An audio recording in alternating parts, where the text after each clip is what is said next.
For years, they called Diana paranoid. "You're imagining it," they said. "Nobody's plotting against you. You're being irrational." Then she found the memo titled The Diana Problem. Every conspiracy she feared was real. Every betrayal she suspected was documented. In writing, with signatures. October 17th, 1995, 2 a.m. Princess Diana couldn't sleep, again. The insomnia had been getting worse for months, ever since her Panorama interview had been scheduled. She'd been feeling watched, monitored, undermined at every turn. Her staff kept telling her she was being paranoid. Her friends said she was stressed. Even her therapist suggested the pressure was making her see threats that weren't there, but Diana knew she could feel it. The way conversations stopped when she entered rooms.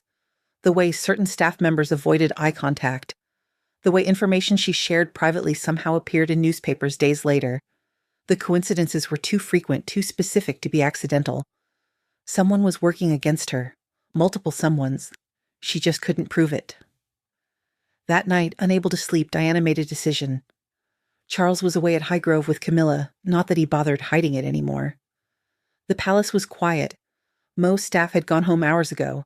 If there was evidence of what she suspected, it would be in Charles's private study, the room he kept locked, the desk he never let anyone touch, the sanctuary where he conducted his real business, away from palace protocol and public scrutiny. Diana had watched him unlock that desk 100 times over the years. She'd memorized the combination to the small safe he thought was secret. She'd noted which drawers he checked most frequently, which files he guarded most carefully. Years of being dismissed and underestimated had taught her to observe everything, to notice patterns, to be invisible while seeing everything. Tonight she would finally look. Inspector James Wright, her protection officer, was dozing in the security room down the corridor. Diana slipped past silently, grateful for the years of practice she'd developed moving through the palace unnoticed. Being ignored had its advantages. People stopped watching you carefully when they assumed you were powerless. Charles's study was dark and cold. Diana used a small flashlight, keeping the beam low. Her hands shook slightly as she approached his desk. This was it. Years of feeling gaslit, of doubting her own perceptions, of wondering if she was truly paranoid. All of it came down to what she might find in these locked drawers. The lock was exactly where she remembered. She'd practiced on similar locks, preparing for this moment. It took 3 tries, but the drawer finally opened with a soft click that sounded deafening in the silent room. Inside were files, dozens of them, organized with the meticulous care Charles applied to everything except his marriage. Diana started with the folder marked Personal Confidential. Inside were letters, between Charles and Camilla spanning their entire marriage. Love letters, plans for secret meetings, discussion of their future together once the Diana situation was resolved. The Diana situation. That's what they called her. A situation to be resolved. A problem to be managed, not a person. Not the mother of Charles's children. Not a woman who'd tried desperately to make an impossible marriage work. But that wasn't the worst file. The worst was buried underneath, in a plain manila folder with no label. Diana almost missed it, but something made her pull it out. The title made her blood run cold. Confidential Memorandum. Subject, Managing the Princess of Wales date, March 15th, 1992. Classification, Restricted, Senior Staff Only. Diana's hands began to shake as she read. The Princess of Wales has become an increasingly difficult public relations challenge. Her popularity with the public now poses several strategic problems. She overshadows other royal family members at public events. Her emotional accessibility makes traditional royal reserve appear cold. Her charity work generates more positive press than official royal duties. Her influence over Princes William and Harry threatens long-term succession stability. Recommendation: implement coordinated strategy to diminish Princess's public influence while maintaining appearance of family unity. Proposed methods: Phase 1, credibility. Undermining. Strategic leaks to trusted journalists about emotional instability. Emphasis on eating disorder and mental health struggles in background briefings. Characterization of Princess as difficult and demanding with staff. Subtle suggestions that charity work is about personal publicity. Phase 2, social isolation. Gradual reduction of official royal duties. Limitation of international travel without senior royal supervision. Restriction of independent media engagements. careful management of guest lists to reduce her public allies. Phase 3, maternal authority, reduction, increased to Prince of Wales, involvement in son's education decisions, palace staff monitoring of princess's interactions with prince's documentation of any parenting decisions that could be characterized as unstable preparation of custody contingency plans. Timeline, 18 to 24 months for full implementation. Success metrics, measurable decrease in positive media coverage, reduced public sympathy, increased public perception of instability. Authorized by. Diana's vision blurred as she read the signatures at the bottom. Sir Robert Fellows, her own brother-in-law, married to her sister Jane, the Queen's private secretary. A man who'd sat at Diana's family dinner table, who'd held her nephews and nieces, who'd smiled at her across countless royal events. Lord Chamberlain Luce, who'd praised Diana's charity work to her face, while apparently planning to undermine it behind her back. Charles's private secretary Stephen Lamport, who'd coordinated her schedule, who'd been in her confidence about her fears and struggles. 3 more signatures, 3 more people she'd trusted, 3 more betrayals documented in careful handwriting. Diana sat in Charles's chair, the memo trembling in her hands, and felt her entire reality restructure itself. She wasn't paranoid. She wasn't imagining things. She wasn't being irrational or emotionally unstable. They really were plotting against her. Systematically. Deliberately. With documented strategies and timelines and success metrics. For 3 years, since March 1992, they'd been implementing a coordinated plan to destroy her public image, isolate her socially, and separate her from her children. And it had been working. The negative press stories about her being difficult, the gradual reduction in her royal duties, the way her charity work was characterized as attention-seeking, the restrictions on her travel, the limitations on her time with William and Harry. None of it was random. It was phase 1, phase 2, and phase 3 of a calculated strategy. Diana read the memo again. Each time, new details jumped out.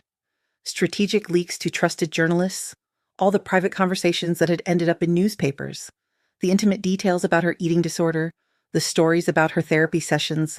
They weren't leaks. They were weapons. Documentation of any parenting decisions that could be characterized as unstable. All the palace staff around William and Harry recently. The way they took notes, the way they reported back.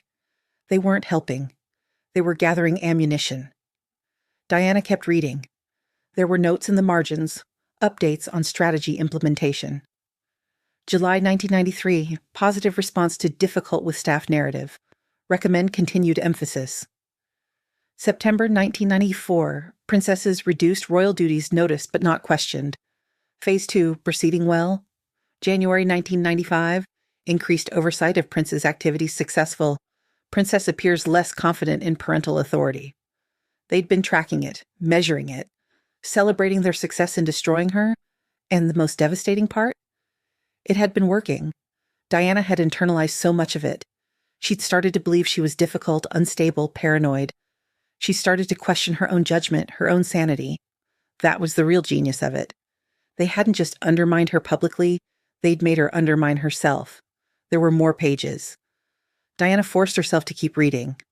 Confidential update, July 1995. Subject, Diana problem, strategy revision. The princess's panorama interview announcement has accelerated timeline concerns. Revised recommendations. Prepare comprehensive mental health questioning of princess's fitness as parent. Compile documentation of erratic behavior for potential custody proceedings. Coordinate with legal team on separation terms. Favorable to Prince of Wales. Brief senior royals on characterization of princess as increasingly unstable. Ensure Prince William's education decisions firmly under Prince of Wales control. The princess must understand that actions have consequences. Her cooperation with media against a palace guidance demonstrates the judgment concerns we've been documenting. Diana read that paragraph 3 times. The princess must understand that actions have consequences. They were threatening her in writing. Do what we say or we'll take your children. Diana started pulling open other drawers, other files. She found correspondence with journalists offering background information about Diana's emotional instability and difficult behavior. She found legal documents preparing for separation, drafted months before Charles had publicly acknowledged any marital problems. documents discussing custody arrangements that would severely limit her time with William and Harry. She found lists of Diana's friends, marked with notes. Potential ally, monitor. Questionable loyalty, distance princess from. Confirmed Diana supporter, restrict access. They'd been mapping her entire social network, strategically working to isolate her from anyone who might support her. Diana felt like she was drowning. This wasn't just Charles being unfaithful. This was an institutional conspiracy to destroy her, documented at the highest levels. Diana carefully photographed every page with the small camera she'd brought. She couldn't take the originals, they'd know immediately, but she needed evidence. Proof that she wasn't crazy. It took an hour to photograph everything. Her hands steadied as she worked. The shock was fading, replaced by something colder. Anger. Pure, righteous anger. They'd called her paranoid for years. They'd made her doubt herself, question her sanity, wonder if she was imagining threats. And all along, every fear had been justified. Every suspicion had been correct. Diana finished photographing and carefully returned everything. Back in her own rooms, she hid the camera. Then she sat on her bed and tried to process what she'd learned. For 3 years, she'd been told she was paranoid, unstable, irrational. For 3 years, she'd half believed it. She'd questioned herself. Now she knew. She had proof. The conspiracy was real. The systematic undermining was documented. They'd gaslit her so effectively that she'd started gaslighting herself. But now she had evidence. Now she had proof. Now she had documentation that she wasn't crazy. She was being deliberately destroyed by people she'd trusted. Diana thought about Robert Fellows, her sister's husband. How would she face him knowing what he'd signed? She thought about the memo talking about her eating disorder, her therapy, her emotional struggles, not as illnesses that deserved compassion, but as weaknesses to exploit. They'd weaponized her pain. Diana felt tears sliding down her face, but they weren't tears of hurt. They were tears of rage. Well, they just made a critical mistake. They'd documented everything. They'd written it down. They'd signed it. They'd given her the evidence she needed to prove she wasn't crazy. The question was, what would she do with it? Over the next weeks, Diana began carefully documenting everything. She kept detailed journals of every interaction, every restriction, every suggestion about limiting her time with William and Harry. She noticed things she'd missed before. All of it matched the memo's strategies. Diana also began building her own network. Carefully, quietly. People outside the palace system, lawyers who weren't connected to the royal family, journalists she could truly trust. She was preparing. In early November, Diana requested a private meeting with the Queen. Not through normal channels. She called directly. "I need to speak with you," Diana said. Privately, without any staff, just the two of us. The Queen, surprised, agreed. They met in the Queen's private sitting room, no staff, no witnesses. Diana placed a folder on the table. "I found this in Charles's study," Diana said simply. "I think you should read it." The Queen opened the folder. Diana watched her face as she read, watched her expression shift from curiosity to concern to something that might have been anger. When the Queen finished, she looked up. "Where did you get this?" "Does it matter?" "The question is, did you authorize it?"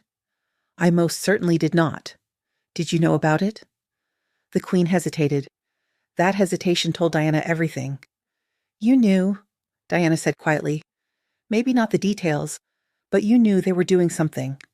"Diana, for 3 years I've been told I'm paranoid, that I'm imagining conspiracies, that I'm mentally unstable." Diana's voice was steady, cold. "I have spent 3 years doubting my own sanity while your staff implemented documented strategies to destroy my public image, isolate me socially, and separate me from my children." The Queen said nothing. "Robert Fellows signed this," Diana continued. "My own brother-in-law. He sat at my family's dinner table while planning to undermine my relationship with my sons. I will speak with Robert. It's too late for that." Diana stood up. "I'm not here to ask for help. I'm here to inform you that I know, I have evidence, and I will no longer participate in a system that treats me as a problem to be managed." "What are you planning to do?" "That depends entirely on what happens next." Diana picked up the folder. "If they continue implementing these strategies, I will take this memo public. I will show the world exactly what the palace has been doing." "That would be devastating." Then perhaps the institution should stop trying to devastate me. Diana walked toward the door, then paused. I loved this family. I tried to serve it with everything I had. And in return, you let your staff treat my mental health struggles as weapons. You let them plan to separate me from my children. You let them gaslight me for 3 years. Diana, please, I'm done being the Diana problem. Diana opened the door. From now on, I'm the Diana solution. And if anyone tries phase 4, they'll discover exactly how much trouble one determined woman with nothing left to lose can cause. Diana walked out, leaving the Queen holding the memo copy. The meeting changed things. Diana didn't know what the Queen said to her staff, but the systematic undermining became less organized. The coordinated negative press slowed. The restrictions on her time with William and Harry eased. But the damage was done. Diana could never unknow what she'd learned, could never unsee those signatures. She'd been right all along. The conspiracy she'd felt was real. The systematic targeting she'd sensed was documented. They called her paranoid. They'd made her feel crazy. And all along, she'd been seeing clearly.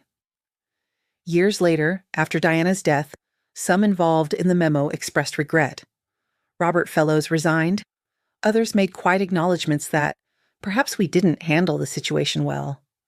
But none of them ever publicly admitted what Diana discovered, that her paranoia wasn't illness, it was survival instinct correctly identifying a hostile environment, that her mental health struggles weren't evidence of instability, they were normal responses to systematic psychological abuse, that her feeling of being plotted against wasn't delusional, it was accurate perception of documented conspiracy. Diana had been gaslit so thoroughly that she'd started to gaslight herself. She'd internalized their narrative. She'd believed she was the problem. Finding that memo didn't just give her evidence. It gave her back her sanity, her self-trust, her confidence that she wasn't crazy for feeling what she felt. She'd been right all along, and sometimes being proven right is the most important victory of all.